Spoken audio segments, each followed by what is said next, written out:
ओम शनिश्चराय नमः। आप सभी पर भगवान शनिदेव की कृपा सदैव बनी रहे। शनिवार की व्रत कथा। एक समय स्वर्गलोक में सबसे बड़ा कौन के प्रश्न पर 9 ग्रहों में वाद विवाद हो गया। विवाद इतना बढ़ गया कि परस्पर भयंकर युद्ध की स्थिति बन गई। निर्णय के लिए सभी देवता देवराज इंद्र के पास पहुंचे और बोले, हे देवराज, आपको निर्णय करना होगा कि हम में से सबसे बड़ा कौन है। देवताओं का प्रश्न सुनकर देवराज इंद्र उलझन में पड़ गए। इंद्र बोले, मैं इस प्रश्न का उत्तर देने में असमर्थ हूँ। हम सभी पृथ्वी लोक में उज्जैनी नगरी में राजा विक्रमादित्य के पास चलते हैं। देवराज इंद्र सहित सभी ग्रह देवता उज्जैनी नगरी में पहुँचे। महल में पहुंचकर जब देवताओं ने उनसे अपना प्रश्न पूछा तो राजा विक्रमादित्य भी कुछ देर के लिए परेशान हो उठे, क्योंकि सभी देवता अपनी अपनी शक्तियों के कारण महान थे। किसी को भी छोटा या बड़ा कह देने से उनके क्रोध के प्रकोप से भयंकर हानि पहुंच सकती थी।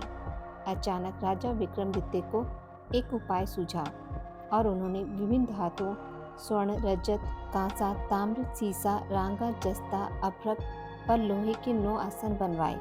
धातुओं के गुणों के अनुसार सभी आसनों को एक दूसरे के पीछे रखकर उन्होंने देवताओं को अपने अपने सिंहासन पर बैठने को कहा।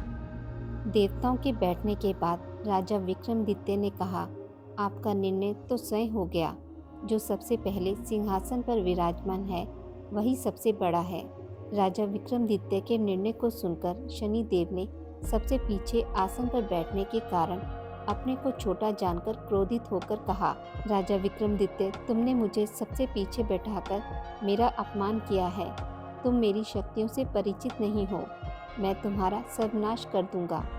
शनि ने कहा, सूर्य एक राशि पर 1 महीने, चंद्रमा 2.25 महीने, मंगल 1.5 महीने, बुध और शुक्र 1 महीने, बृहस्पति 13 महीने रहते हैं, लेकिन मैं किसी राशि पर 7.5 वर्ष तक रहता हूँ। बड़े बड़े देवताओं को मैंने अपने प्रकोप से पीड़ित किया है।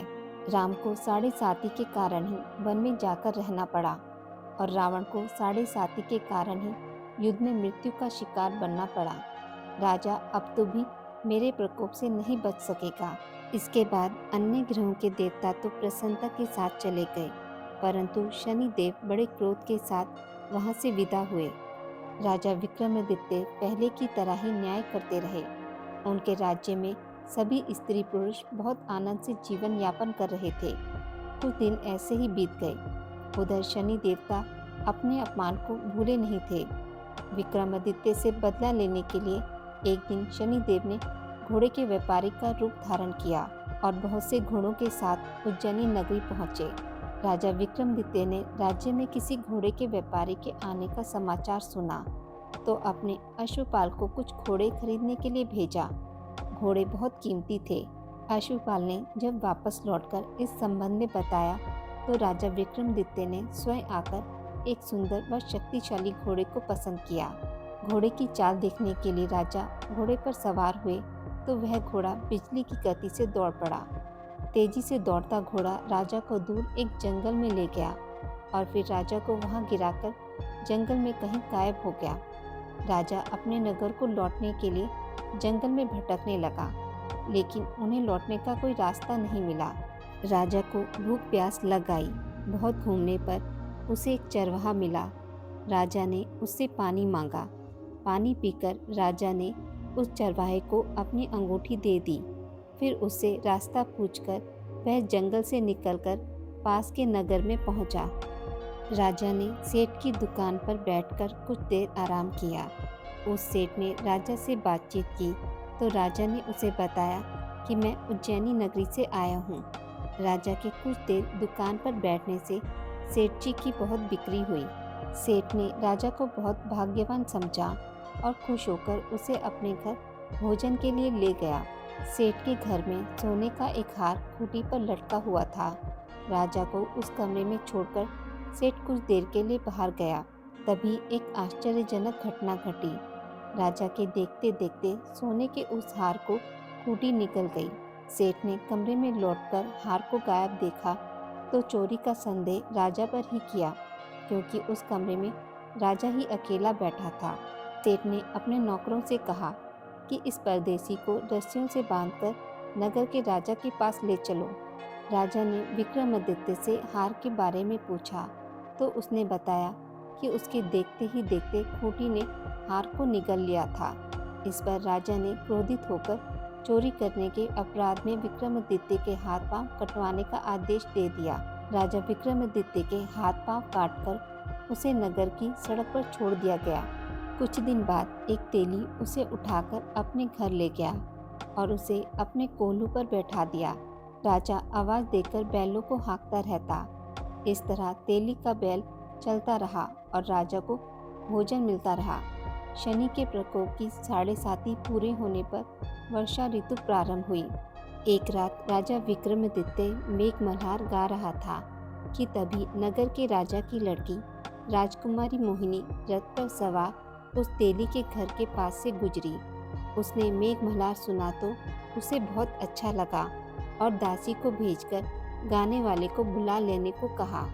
दासी ने लौटकर राजकुमारी को अपंग राजा के बारे में सब कुछ बता दिया। राजकुमारी उसके मेघमल्हार से बहुत मोहित हुई, अतः उसने सब कुछ जानकर भी अपंग राजा से विवाह करने का निश्चय कर लिया। राजकुमारी ने अपने माता पिता से जब यह बात कही तो वह हैरान रह गए। रानी ने मोहिनी को समझाया, बेटी तेरे भाग्य में तो किसी राजा की रानी होना लिखा है, फिर तू इस अपंग से विवाह करके अपने पांव पर कुल्हाड़ी क्यों मार रही है। राजकुमारी ने अपनी जिद नहीं छोड़ी। अपनी जिद पूरी कराने के लिए उसने भोजन करना छोड़ दिया और प्राण त्यागने का निश्चय कर लिया। आखिर राजा रानी को विवश होकर अपंग विक्रमादित्य से राजकुमारी का विवाह करना पड़ा। विवाह के बाद राजा विक्रमादित्य और राजकुमारी तेली के घर में रहने लगे। उसी रात स्वप्न में शनिदेव ने राजा से कहा, राजा तुमने मेरा प्रकोप देख लिया, मैंने तुम्हें अपने अपमान का दंड दिया है। राजा ने शनिदेव से क्षमा करने को कहा और प्रार्थना की कि हे शनिदेव, आपने जितना दुख मुझे दिया अन्य किसी को ना देना। शनिदेव ने कुछ सोचकर कहा, राजा मैं तो तुम्हारी प्रार्थना स्वीकार करता हूँ। जो कोई स्त्री पुरुष मेरी पूजा करेगा, शनिवार को व्रत करके मेरी व्रत कथा सुनेगा, उस पर मेरी अनुकंपा बनी रहेगी। प्रातःकाल राजा विक्रमादित्य की नींद खुली तो अपने हाथ पांव देखकर राजा को बहुत खुशी हुई। उसने मन ही मन शनिदेव को प्रणाम किया। राजकुमारी भी राजा के हाथ पांव सही सलामत देखकर आश्चर्य में डूब गई। तब राजा विक्रमादित्य ने अपना परिचय देते हुए शनिदेव के प्रकोप की सारी कहानी सुनाई। सेठ को जब इस बात का पता चला तो दौड़ता हुआ तेली के घर पहुंचा और राजा के चरणों में गिरकर क्षमा मांगने लगा। राजा ने उसे क्षमा कर दिया क्योंकि यह सब तो शनिदेव के प्रकोप के कारण हुआ था। सेठ राजा को अपने घर ले गया और उसे भोजन कराया। भोजन करते समय वहाँ आश्चर्यजनक घटना घटी। सबके देखते देखते उस खूंटी ने हार उगल दिया। सेठ जी ने अपनी बेटी का विवाह भी राजा के साथ कर दिया और बहुत से स्वर्ण आभूषण धन आदि देकर राजा के साथ विदा किया। राजा विक्रमादित्य राजकुमारी मोहिनी और सेठ की बेटी के साथ उज्जैनी पहुँचे तो नगरवासियों ने हर्ष से उनका स्वागत किया। अगले दिन राजा विक्रमादित्य ने पूरे राज्य में घोषणा कराई कि शनिदेव सब देवों में सर्वश्रेष्ठ हैं। प्रत्येक स्त्री पुरुष शनिवार को उनका व्रत करे और व्रत कथा अवश्य सुने। राजा विक्रमादित्य की घोषणा से शनिदेव बहुत प्रसन्न हुए। शनिवार का व्रत करने और व्रत कथा सुनने के कारण सभी लोगों की मनोकामनाएं शनिदेव की अनुकंपा से पूरी होने लगी। सभी लोग आनंद पूर्वक रहने लगे। बोलिए शनिदेव महाराज की जय। आज की इस वीडियो में बस इतना ही। मित्रों, अगर आपको मेरी वीडियोस पसंद आती हैं तो उसे लाइक और शेयर ज़रूर करें और पूजा पाठ से जुड़ी जानकारी के लिए मेरे चैनल को सब्सक्राइब करना ना भूलें। धन्यवाद।